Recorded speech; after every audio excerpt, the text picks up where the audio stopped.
Okay, so last Monday night, Kurt Beavers had a great call. He's going to be launching some real interesting programs in 2025. And I know some of us were on that call, but he had his good friend, Tommy Newbury, kind of kick it off. And Tommy is not just a coach, but he is an incredible author, New York Times best-selling author. And so he did the intro to Kurt's program. It was so good. I just think it's a good way to kind of let's get back to mindset, and the power of what's going on between your ears really does dictate your success, not in just this business, but in life. And I thought of a quote. You're going to hear this from me a lot this year. It was a quote that I heard 28 years ago. And for some reason, it keeps popping up right now. It's Max Planck. And he said, change the way you look at things, and the things that you look at change. Bam. All right. Where is my Pamelia? Are you ready to roll with Tommy Newbury? Okay, I'm ready. I just wanted to make sure we had time. Here we go.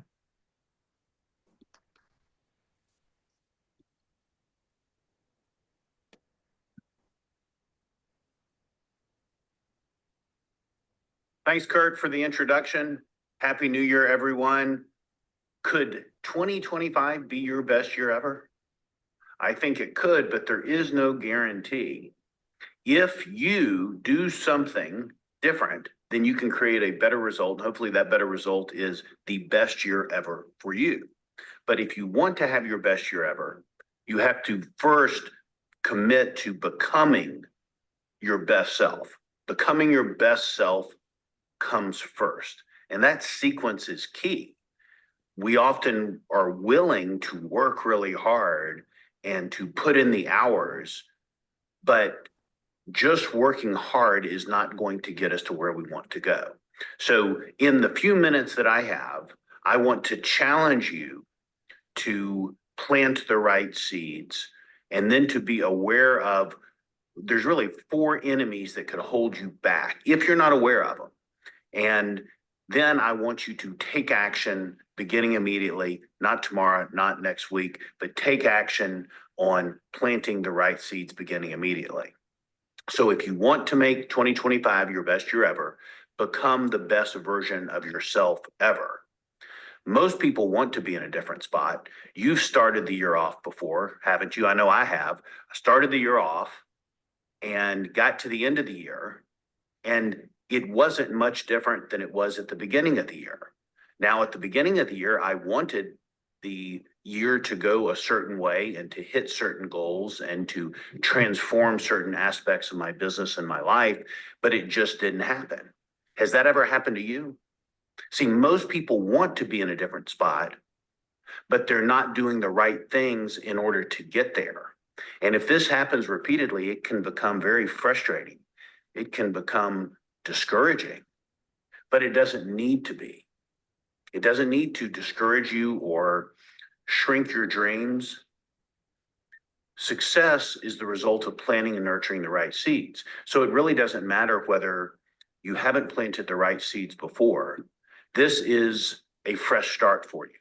The beginning of a year, really the beginning of every day, is a fresh start, a new beginning. But in January, there is this renewed sense of a clean slate, that you can start over, that you can have a do-over, that you can make the year what you want it to be. And that is very possible for you. So success is the result of planting and nurturing the right seeds. And this is why success is not an accident. If you know what you're trying to accomplish, then you trace back from that and determine what seeds that you need to plant. Success, however you define it, is not an accident. This means that what you do today changes tomorrow.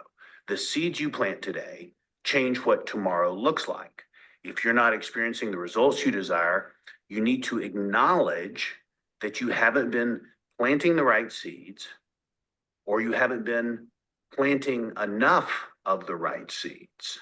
It could be either scenario.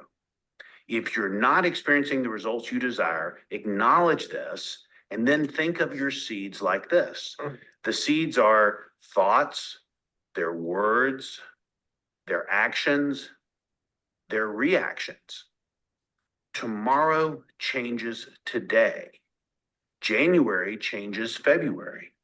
Q1 changes Q2. Q3 changes Q4, and so on. The seeds you plant today determine the fruits you experience tomorrow. So if you're wanting and desiring and intending, and most importantly, if you're committed to making 2025 your best year ever, then you need to clarify what success looks like for you, and then what seeds you ought to be planting immediately in order to get the results that you want. And these seeds could include deliberately upgrading your skills. So new skills are a type of seed. New habits, better habits, personality traits. Your personality isn't permanent. You can change aspects of your personality. You can change your character. So upgrading your skills, that's a form of seeds. Your habits, your personality, your character, your relationships, your beliefs and mindset, all of those represent seeds that you can change, seeds that you can plant, seeds that you have no limit on how many of them that you plant. But if these elements stay the same, in other words, you're living 2025 with the same beliefs, the same skills, the same habits, the same traits, the same relationships as you did in 2024 and 23 and 22 and 21 and so on, you're just going to have a repeat of the same types of years that you had. It may be decent, it may be fine, but it's not going to be your best year ever. So if the goal is to have your best year ever, you've got to make yourself your best self ever. And when it comes to the seeds, remember this is, and make this sticky in your mind. The seeds don't care. The seeds don't care. In other words, what you plant starts to take root. Say that with me. The seeds don't care. The seeds don't care. Good, bad, mediocre, sloppy. The seeds don't care. Whatever you plant is going to sprout up, good, bad, or indifferent. So why don't more people grow into their full potential? You know, a lot of people make New Year's resolutions, and then some more serious-minded people set goals at the beginning of the year. But way too many people get to the end of each calendar year, and it's just a repeat. So why don't more people grow into their full potential? That question has kept me curious for 3 decades. Why is it that well-meaning, well-intentioned people end up so far away from the mark, so far away from what they were really trying to accomplish? Well, I've identified 4 traps.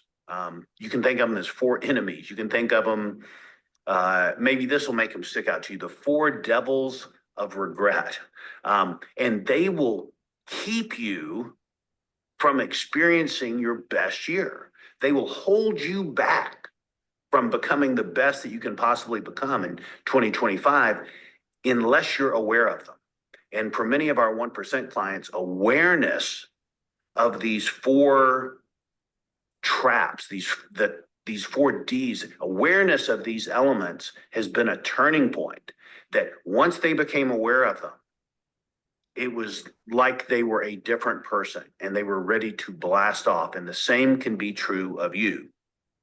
So if you're aware of these 4 Ds, you can preempt them and limit the damage they inflict. If you're not aware of them, they're going to keep you from creating and enjoying your best year ever. So let's go over these 4 enemies. I'll call them the 4 Ds of regret. And the first D is distraction. And this is a big one. There's short-term distraction where, you know, maybe we are looking at our phones, or we're distracted with somebody that walks in our office or personal appointments, those kinds of things. Those are short-term distractions. where our attention is dispersed in lots of directions, or the shiny object here. And that scattered attention, that fragmented attention, keeps us from concentrating long enough in a singular direction to transform ourselves, to get those great results, to do those things which will contribute to the best year we've ever had. So you have to have a distraction plan in place. And in addition to the short-term distractions that are common to almost all of us, the kind of distractions you would have in any given day, there's also the longer-term distractions, where you go for 6 months in one direction, and then you make a significant change, and that causes you to go in another direction. And then you go another 9 months in that direction and you change. So changing too often rather than staying the course is a form of distraction. So the first D is distraction. The second D is dispersion. And we've all experienced this as well, and we all have to be aware of it. Dispersion is when we spread ourselves too thin. Our mind is overcrowded with obligations and commitments and goals. We've just taken on too many projects at the same time. And when this happens, we have that sense of overwhelm. And we can get stressed out very easily.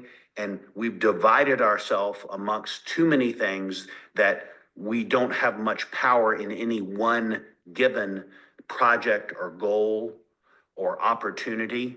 We're lesser of a person as far as how we can perform because we've diluted ourselves. Kind of like the difference between a pressure washer and an old-fashioned sprinkler. A pressure washer, a fire hose, very, very powerful. A sprinkler with the water gently going in multiple directions is not very powerful. So the first D is distraction. The second D is dispersion. The third D, and this one is really powerful in a negative direction, is called drift. And drift is when we gradually, over time, begin to accept standards that we never would have accepted earlier on. Drift is when we gradually, ever so gradually, move away from what we previously said was the main thing. And where do we see this? Well, first think of what drift might look like at the beach.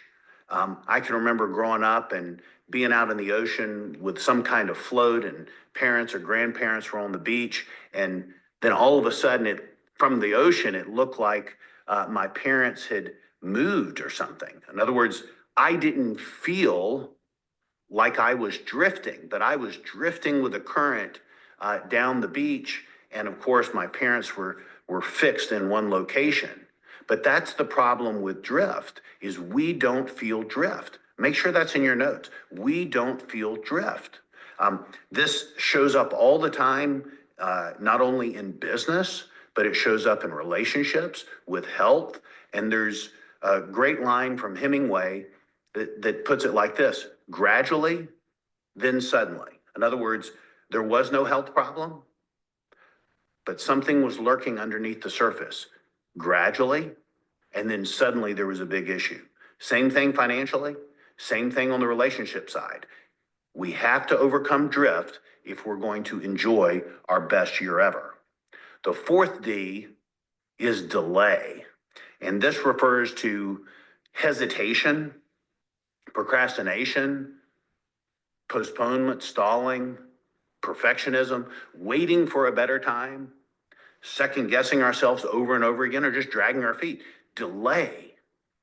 And delay is often accompanied by the word tomorrow. I'll do this tomorrow. But make sure this is fixed for you. Tomorrow, are you listening to this? Tomorrow means never. Tomorrow means never. From a practical standpoint, from working with thousands of clients over the last 30 years, tomorrow means never. It's a now nice sounding word. I think people mean well when they say it. But by and large, if there's something significant, something important, and you say, tomorrow I'm going to organize my business plan. That's probably not going to get done tomorrow. Tomorrow, I'm going to love my spouse the way I ought to be doing it. Probably not going to happen. Tomorrow, I'm going to start eating better. Probably not going to happen. Tomorrow means never. So now you know the work ahead of you for 2025 and what holds most people back. You have to know what success looks like to you, and you have to know what holds most people back. So you know what holds most people back now. It is distraction. It is dispersion when you take on too much at the same time. It is drift when you gradually move away from what you had previously considered to be the most important thing. And then there's delay when you just stall, when you postpone, when you evade and avoid. So once you know these things, you can develop a plan to overcome them. So I encourage you to plant the right seeds, defend against the 4Ds. And when you do this, you can finally enjoy your best year ever. And I believe you can do it. You already have all the resources, the encouragers, the processes, the system. This is your year. You're ready. Let me hand it back over to Kurt. Whew. That was rich, huh? Isn't that good? Is that not Well, it's 14? been an amazing 2024. Now moving into Yeah, 2025. there All of is, you oh, who have sorry. been through 2024, you Sorry. Okay, no, it's okay. Thank you, Familia. Oh my gosh, what a way, if that's not a kick, a kick to get us into 2025, I don't know what is. And show of hands, how many of you have been guilty of, I'll do it tomorrow? I literally, when I heard that last week, that's why I wanted you to hear this. Because of course I'm all about the seeds and the soil, and if you think it's hard, it's going to be hard. I've been preaching that for 30 years, but when I heard Tommy Newbury say, tomorrow means never, ouch, that stung. Okay, guys, well, 30 of us here tonight. Thanks for showing up. I hope you got some nuggets that will serve you. Sherry, I hope you got some nuggets that will serve you. You had the best questions. All right, Ray, I hope you had some nuggets that will serve you. For all of you that asked questions, thank you. For all of you that are continuing to show up, let's make this our best year ever. See you next week.